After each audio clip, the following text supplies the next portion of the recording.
Test 3.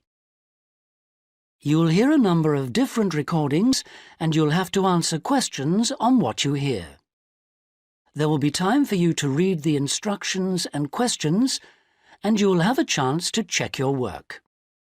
All the recordings will be played once only. The test is in 4 sections. At the end of the test, you'll be given 10 minutes to transfer your answers to an answer sheet. Now turn to Section 1. Section 1. You will hear a student talking to the accommodation coordinator at her school. First, you have some time to look at questions 1 to 4.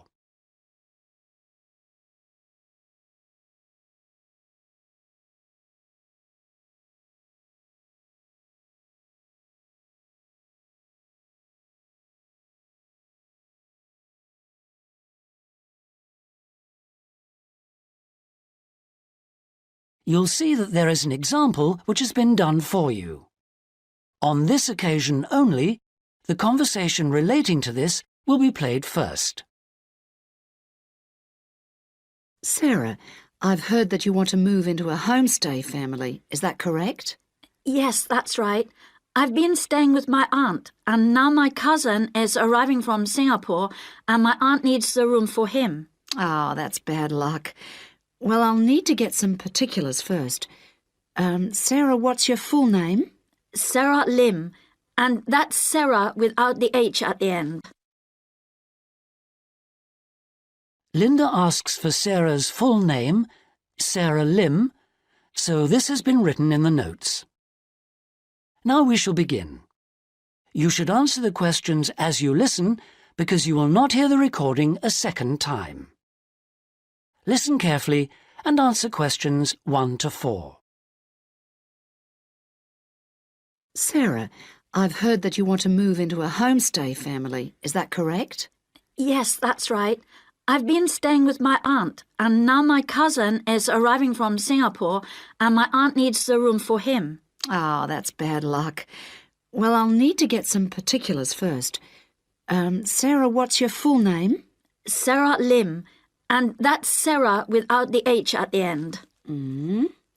How old are you, Sarah? 23, only just. It was my birthday on the 21st of August. Happy birthday for yesterday. How long have you been in Australia? A year in Adelaide and 6 months in Sydney. I prefer Sydney. I've got more friends here. What's your address at your aunt's house? Flat 1, 539 Forest Road, Canterbury. And the postcode is 2036. Okay. What are you studying now? I was studying General English in Adelaide, and now I'm doing Academic English because I'm trying to get into medicine next year. That sounds good, but it'll take you a long time. When would you like to move out from your aunt's? My cousin arrives on Friday morning, so I'd better be out on Thursday. What, the 7th of September? Yes, that's right. Before you hear the rest of the conversation, you have some time to look at questions 5 to 10.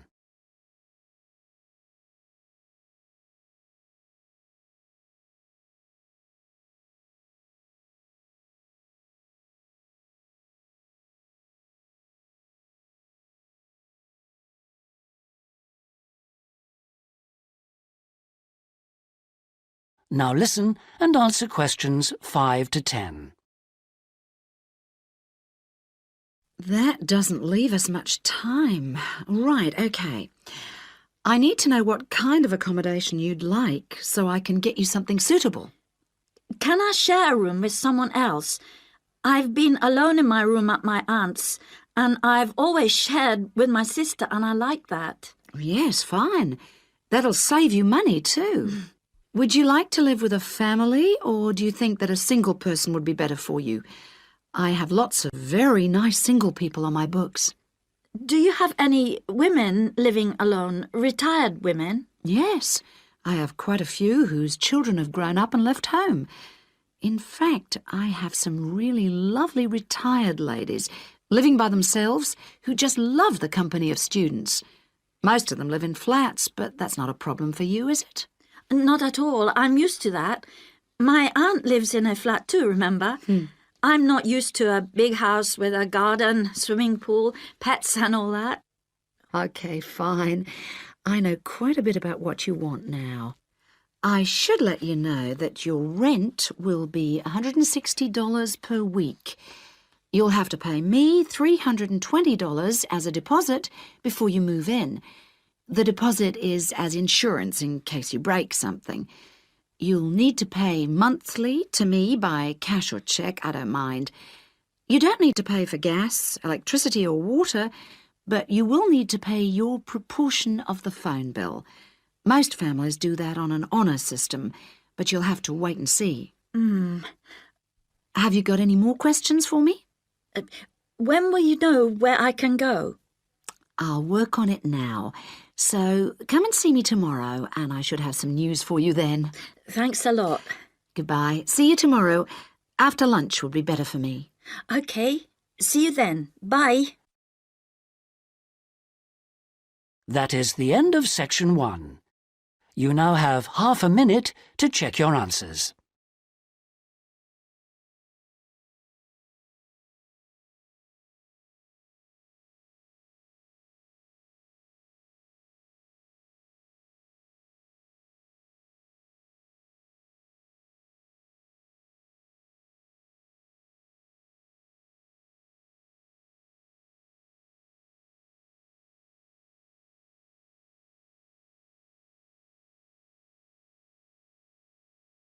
Now turn to section 2.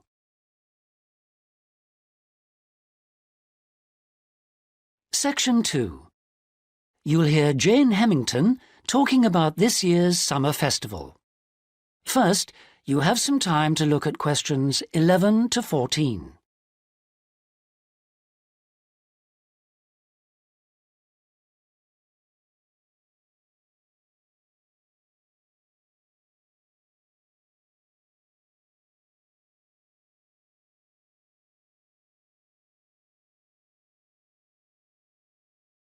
Now listen carefully and answer questions 11 to 14. Good evening. And in this week's edition of Focus on the Arts, Jane Hemington is going to fill us in on what's in store for us at this year's Summer Festival. Over to you, Jane. Thank you, Jeffrey. This year, the Summer Festival is the biggest we've ever seen, so there should be something for everybody. This is the 3rd year they've run it, and the timing's slightly different. For the last couple of years, it's been around the 5th to 17th, but this year, they wanted to allow everyone enough time to recover from the 1st of January celebrations, and they've put it at the end of the month. The program has sensational theater, dance, and also a large number of art exhibitions. But the thing the festival is most famous for is its great street music. For today's report, though, Jeffrey, I'm looking at some of the theatrical events that you might like to see. In particular, at this year's theme, circuses. I'm going to tell you about 2 circus performances, but there are plenty of others in the program. I've chosen these because they represent distinct movements within circus performance. The first is the Circus Romano from Italy. As this is a traveling circus, it follows a long tradition by performing in a marquee, which is really like a canvas portable building, usually put up in a green space or car park rather than in a theater or stadium. Before you hear the rest of the talk, you have some time to look at questions 15 to 20.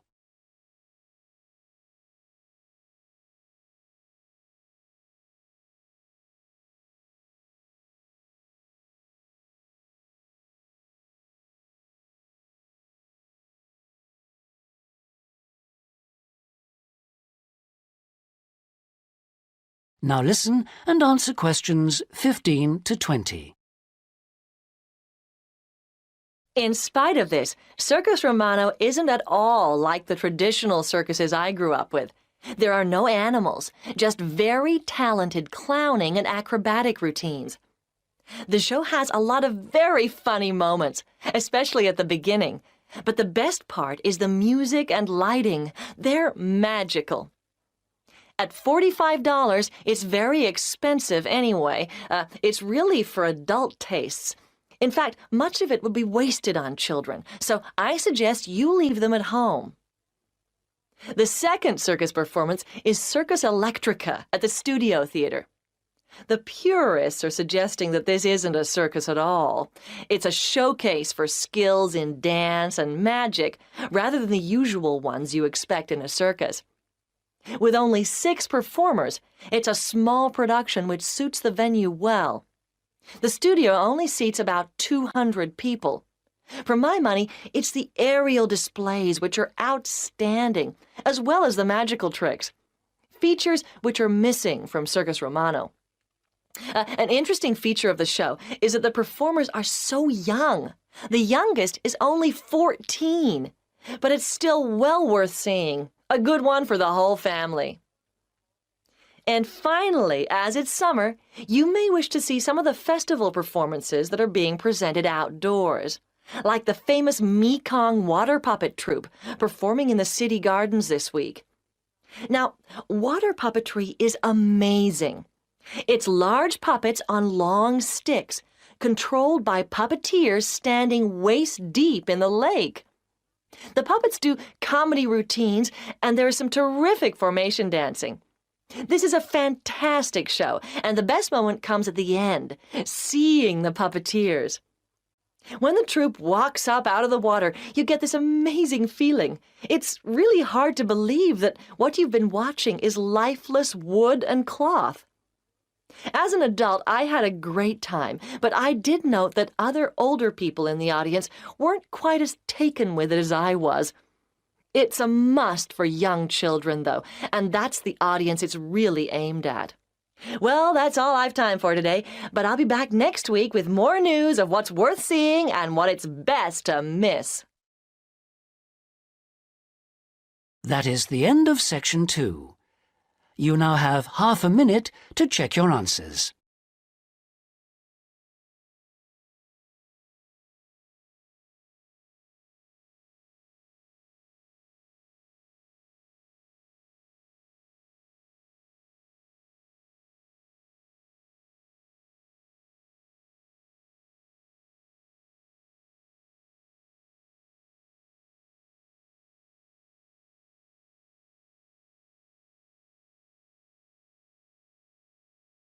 Now turn to Section 3. Section 3. You'll hear a conversation in a university student services office. First, you have some time to look at questions 21 to 25.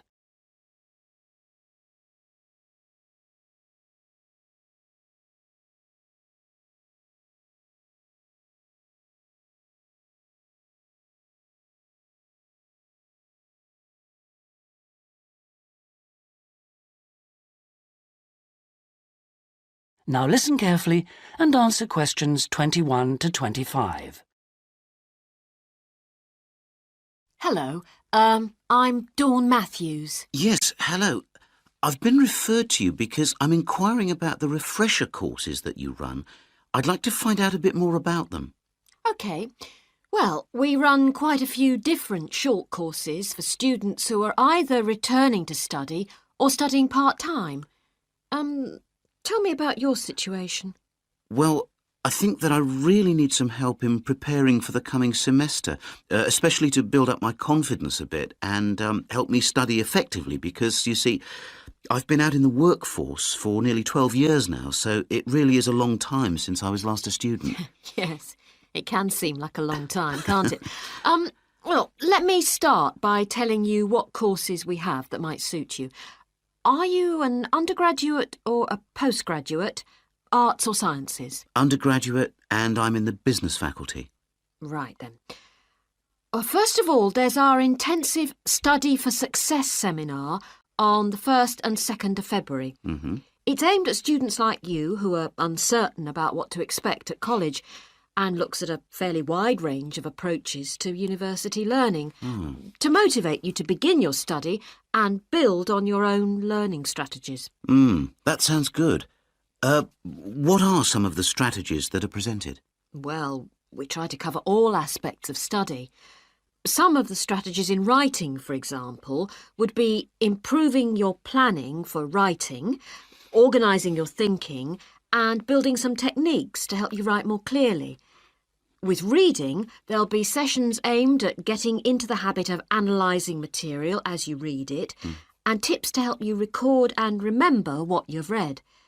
It really is very important to begin reading confidently right from the beginning. There's also advice on how to get the most from your lectures and practice in giving confident presentations, as well as how to prepare for exams. What about the motivational side of things?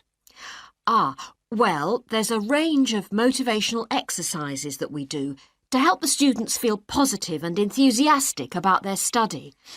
The process of learning and exploring a subject can lead to a whole new way of looking at the world, and the study skills and techniques that you build up can be applied in all sorts of different ways. Before you hear the rest of the conversation, you have some time to look at questions 26 to 30.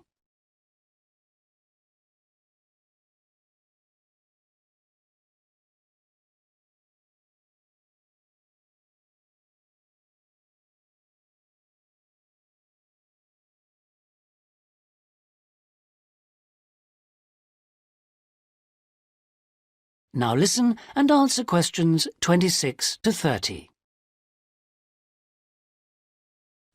Actually, I'm very excited about the whole thing of taking up studying again, but, I'm a little nervous about whether I'll manage to get everything done. I suppose it's the same for all mature students. Of course it is. Two of the key components of the course are time management and overcoming procrastination. People discover that once they learn to plan their days, all the work can be accomplished and there'll still be time for leisure. Is there an enrolment fee? Well, just a minute, let's see. The cost is £30, which includes all course materials and morning tea. You have to arrange your own lunch. Well, that wouldn't be a problem. I already make sandwiches for my 3 kids and my wife and myself every day. I won't have to change my routine. No. Now, I need to tell you that this is a very popular course and it's essential that you book well ahead of time. In fact, the course convener tells me that there are only 5 places left. What other course might be good for me? There is one other that you could benefit from.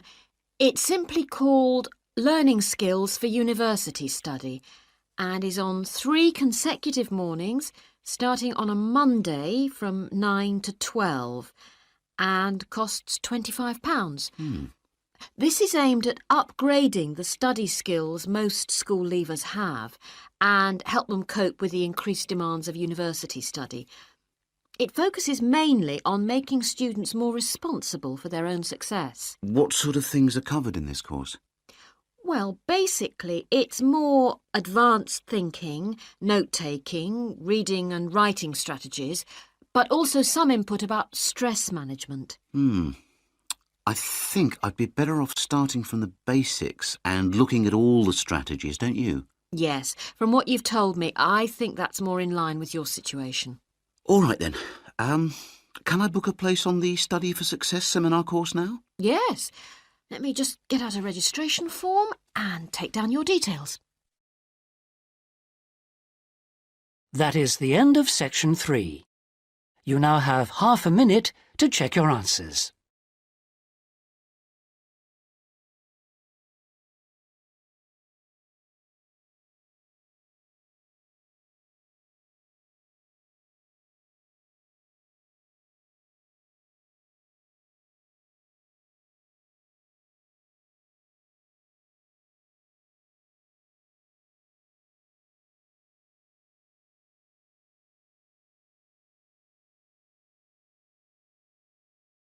Now turn to section 4.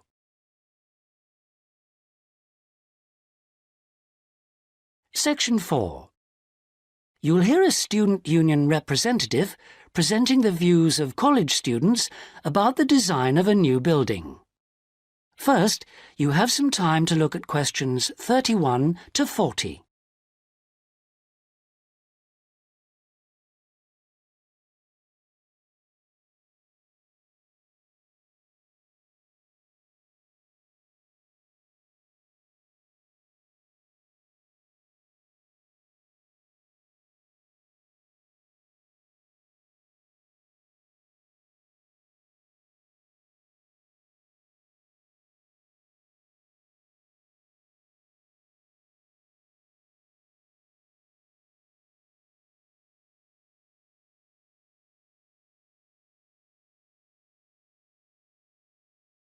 Now listen carefully and answer questions 31 to 40. We're very grateful that the committee has agreed that a representative for the Students' Union can present student suggestions about the design for the proposed new union building. We appreciate that some of our ideas may not be feasible in the circumstances, but we do feel that it is important that the ultimate beneficiaries of the facilities should have some say in its design. If I could start by briefly explaining what steps were taken to find out student opinion and how we have arrived at conclusions. Firstly, a meeting was held in the current union for our SU committee to explain the options. Then we invited all students to submit written suggestions for the design, placing cards in a suggestion box. These suggestions then provided the basis for the design of a questionnaire which was completed by approximately 2,000 of the college students over a period of 3 weeks. Finally, the SU committee collated the results and drew up a report. If I can just hand around a copy of that report. This presentation is essentially a summary and discussion of the key points of this report. So, in broad terms, the consensus was as follows. Firstly, regarding the crucial matter of the site, we presented the 3 options that you have proposed. 1, in the city center near the Faculty of Education. 2, on the outskirts of the city near the park. And 3, out of town near the halls of residence. We asked students to cite reasons for and against these sites, and there was remarkable agreement on all 3. Site 1 was unpopular because of traffic and parking problems. Site 2 had a number of supporters, mainly because it was close to most lecture rooms. And Site 3, out of town near the halls of residence, was clearly the most popular because of access from living quarters. It was clear that the union was mainly to be used after lectures. It was also felt that the larger site would allow more room for a choice of facilities.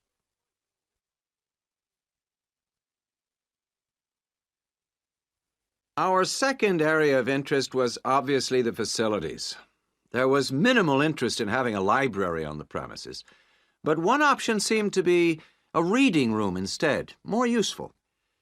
We would like the current table games room to be replaced with a small gym, and if possible, a small swimming pool. Not, of course, Olympic-sized. There was a large number of respondents in favor of a travel agents and insurance center. We also request that there be the offices of the Student Counseling Center, moving this from the refectory. There was, however, much disagreement about whether to build a drama theater. Just over 40% of the respondents were in favor, but a largish minority were strongly against it, claiming that it is elitist and a waste of funds. Essentially, the jury is out on that. Finally, given the number of unfortunate incidents in the current union over the past few months, a strong point was repeatedly made about security. The recommendations would be at least video surveillance and security personnel who would check student union cards on request. We doubt if it would be feasible to have a check at reception of all people coming in. Well, this is the summary of the views of the student population. As I say, fuller details are given in our report, but I'm happy to take any questions if you have them. That is the end of section 4. You now have half a minute to check your answers.